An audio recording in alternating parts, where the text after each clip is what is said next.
had a clear gauge of, okay, the kind of work that I want to do. So as I was saying that early on, you can gauge how collaborative a team is going to be. And I actually want to share this, or rather share this with my colleagues or my contemporaries as well, is that you can gauge an energy in a meeting. You can gauge an energy with the producer. You can gauge an energy with the director.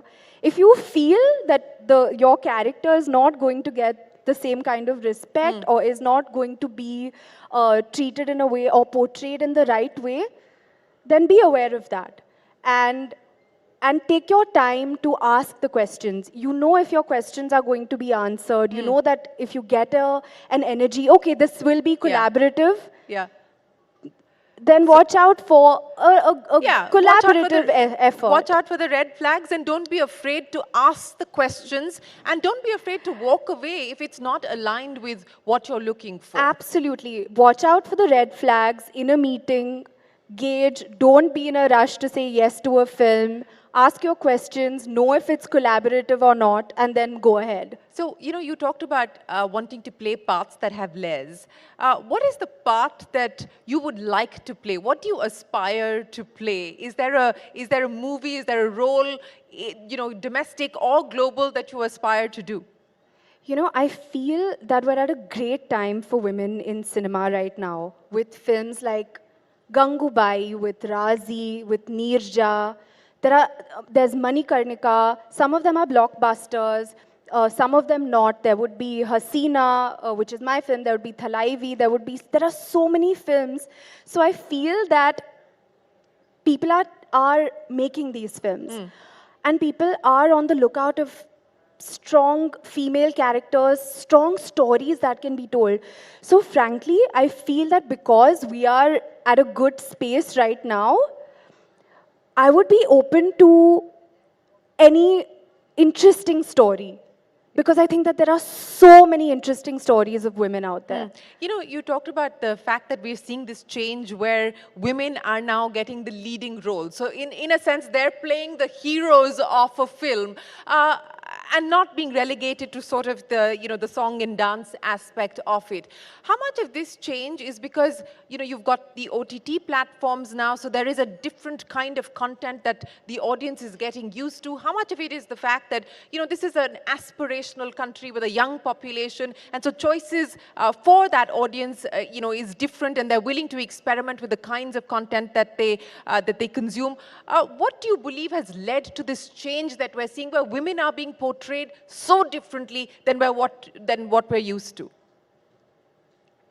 There is this conversation about whether film is a representation of society or vice versa. And frankly, I feel it's a conversation. I don't think that we can land up at a conclusion about it. I can comment on what I've observed. I do feel that even before the entire OTT wave came on, we've had films like Neerja, we've had films released before where they have been about, women being the central character. So I also feel like, a lot of the times I hear that people say that, on OTT you can experiment, but I don't entirely agree with that. I feel like we have seen some massive theatrical releases. That's right. So I don't agree with that particularly. I feel that it's also about the market in some way, if I may say so. I also feel that has a role. It also has to do with times. There are different topics, there are different social topics which are of relevance. Back in the day, we didn't have touchscreen phones. We didn't have people watching content on their phones. The allure of going to a theater was very different. I don't remember when exactly touchscreen phones came, but I didn't have a touchscreen phone. I remember that. Well, so they've been around for a while now. So. And they've been around for a while, but I remember that I had the button phone as one of my first phones. And so I feel that cinema also changes with the times. And with technology, and with the fact that we now have single screens and multiplexes coexisting, Absolutely. and that has changed the way that people Absolutely. consume their movies. Absolutely. You know, Yes. speaking of phones and speaking of technology, what has also changed is the fact that you now have social media. I don't know how many of you know this. She has 85 million followers on Instagram. Is that the last count? I don't remember exactly, but it's 80 plus. It's 80 plus, so 80 million followers on Instagram. Who is the real Shraddha Kapoor? Is what we see on Instagram the real Shraddha Kapoor? 100%. Absolutely, that's me.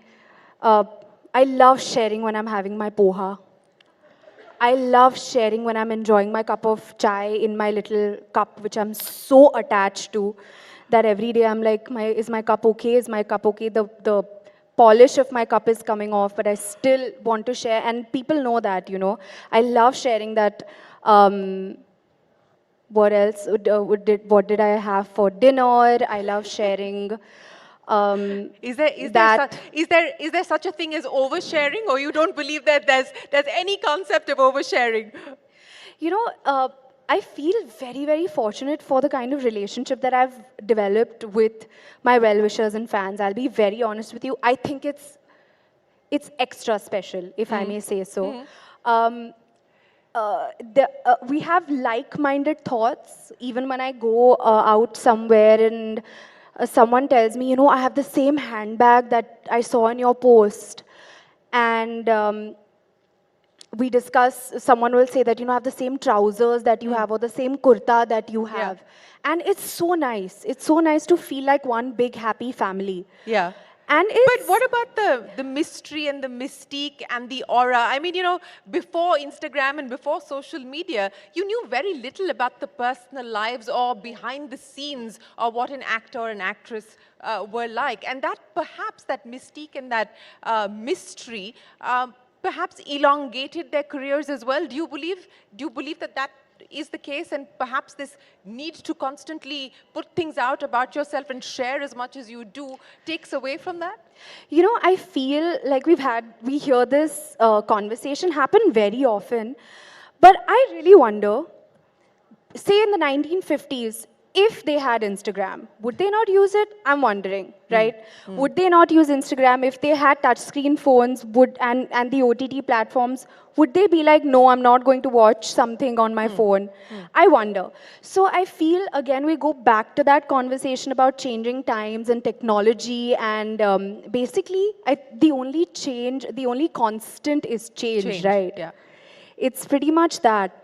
I do feel that from my personal experience, my relationship with my fans has been enhanced to a whole other level being on social media. Because of the immediacy of the contact as well as the access that Absolutely. you've been able to give them. So you do control the Absolutely. narrative and you control your own story as And well. I have to tell you that the kind of joy that I feel when I'm reading their DMs or when I get to go on. Do you read them, or do you have a social media manager? I read them, and I have to say that I have to tell myself, okay, how much has my screen time been today?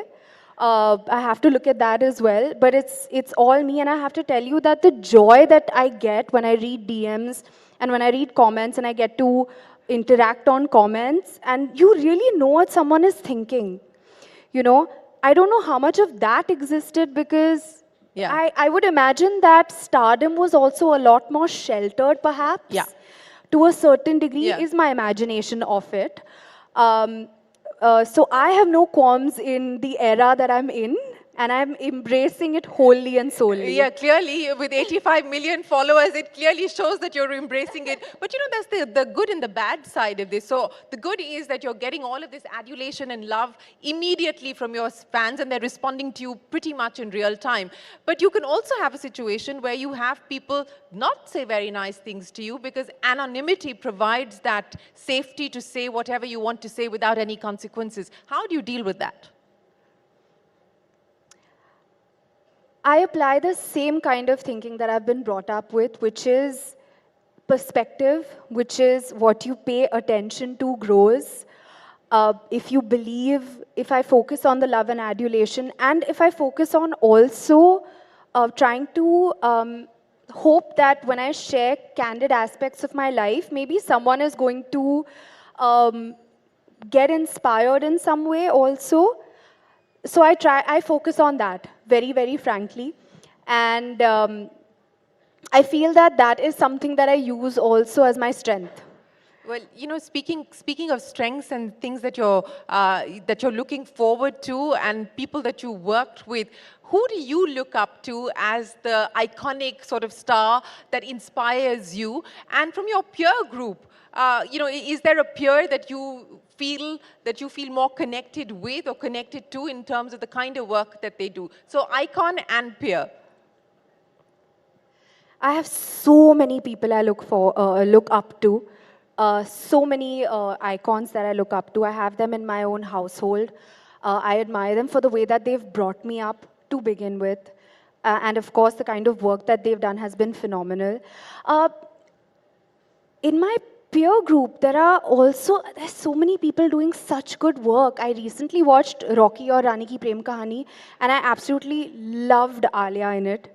I thought that she was extremely effortless, so natural, an absolute delight to watch, and I thoroughly enjoyed watching her. Well, okay, so that's one big point there for Alia Bhatt in her latest movie. But, I can't let you go. And again, she's a woman with many talents. One is, of course, that she's a beautiful singer. And I've been told by everybody in my producing team that we have to get you to end with a song. Wherever you like. It could be your favorite song. It could be a song that embodies your journey in the movie business so Are we, far, or what you hope to do in the movie business are in we the future. already at the end of our chat, We though? are, unfortunately, good things don't last too long, unfortunately. So we are at the end of our chat, unfortunately. Okay. So this is when I'm supposed to sing. This is where you're supposed to sing. Do you want me to say action? Should I? Okay, I'm seeing we're playing dumb charades. You guys only tell me what should I sing. On Will you all popular sing with demand. me? Pakka. Promise. Pakka wala promise. You look at them, they're dying, they're waiting for you to start. Okay. तू मेरी नींदों में सोता है तू मेरे अश्कों में होता है सरगोशी सी है ख्यालों में तू ना हो फिर भी तू होता है ओके आई बैंड थोड़ा आगे so we'll sing the chorus together तेरी गलियां मुझको भावे गलियां तेरी गलियां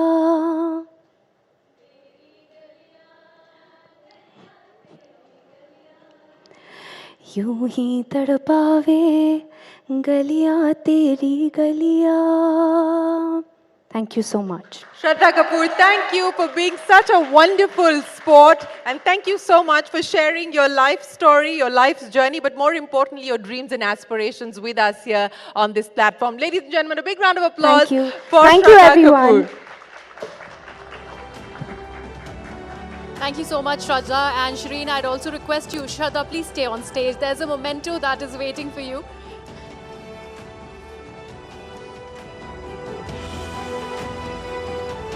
शी शक्ति का हिस्सा बनने के लिए और अपना कीमती वक्त देने के लिए श्रद्धा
Next session is called Social Media Shakti.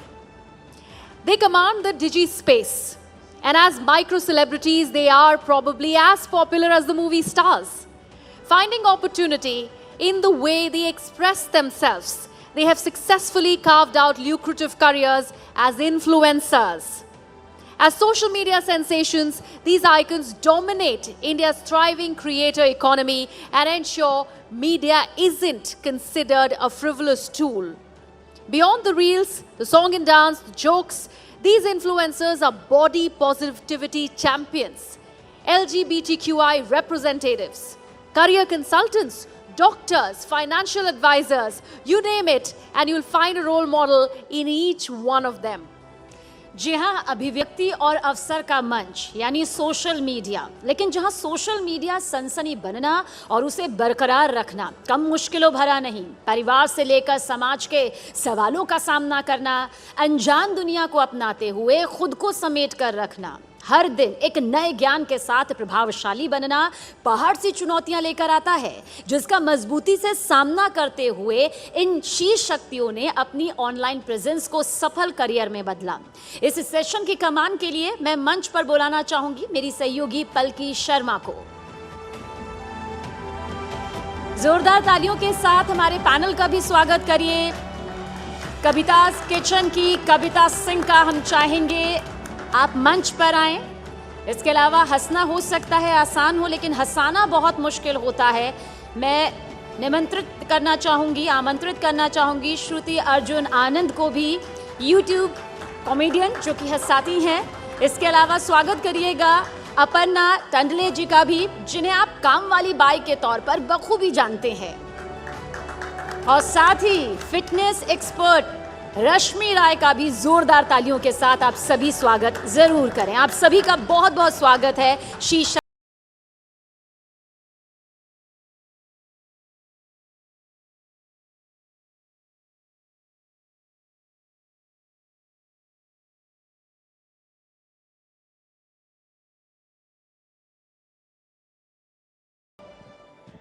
Let's first have a big round of applause for our panelists. Thank you. And I will ask you questions individually, but I want to ask one question to all of you.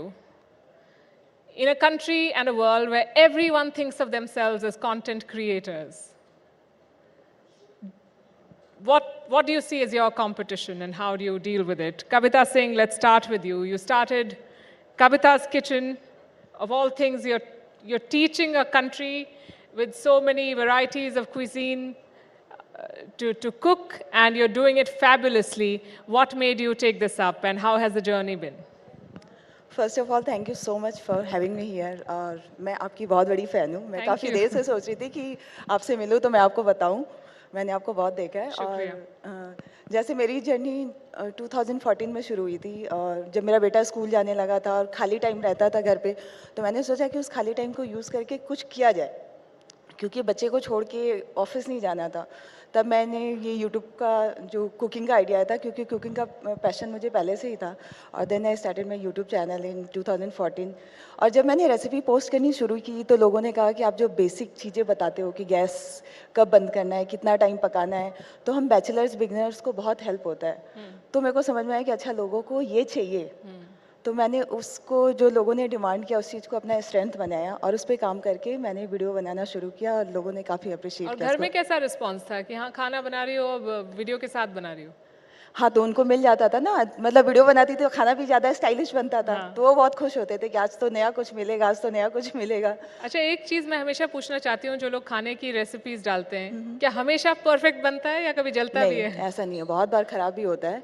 तो मैं तो बहुत बार कोशिश करती हूँ, मतलब अगर मैं दूसरी कुजीन ट्राई कर रही हूँ जो मेरे एरिया का नहीं है या जो मेरे कल्चर का नहीं है, तो मैं उसको पहले 3-4 बार घर पे बनाती हूँ, लोगों से राय लेती हूँ कि सही बना है कि नहीं, देन उसकी रेसिपी पोस्ट करती हूँ। तो मैं कोशिश करती हूँ कि अगर एक बार मैंने वीडियो पोस्ट किया तो वो ख़राब ना हो किसी का, क्योंकि अगर आपने मेरी रेसिपी देख के बनाई और आपका खाना अच्छा नहीं बना तो आप मेरे ऊपर ट्रस्ट नहीं करोगे, आप मेरे को अनफॉलो कर दोगे। तो वो चीज़ दिमाग में रखनी पड़ती है। Awesome. Shruti Arjun Anand, you're making people laugh and you have 10 million subscribers. How do you do it? तो सबसे पहले तो मैं बता दूं, मेरी सिर्फ 10 मिलियन नहीं है। मेरी खुद की सोशल मीडिया कंपनी है जिसके अंडर 6 यूट्यूब चैनल्स आते हैं and we have more than 40 million subscribers in total, 6 YouTube channels. तो डिफ़िकल्ट तो हर चीज़ होती है, बट मेरे मम्मी पापा ने हमेशा मुझे यही सिखाया है कि जब तक ट्राई नहीं करोगे तब तक कैसे आप किसी भी चीज़ को नो कर सकते हो। अपना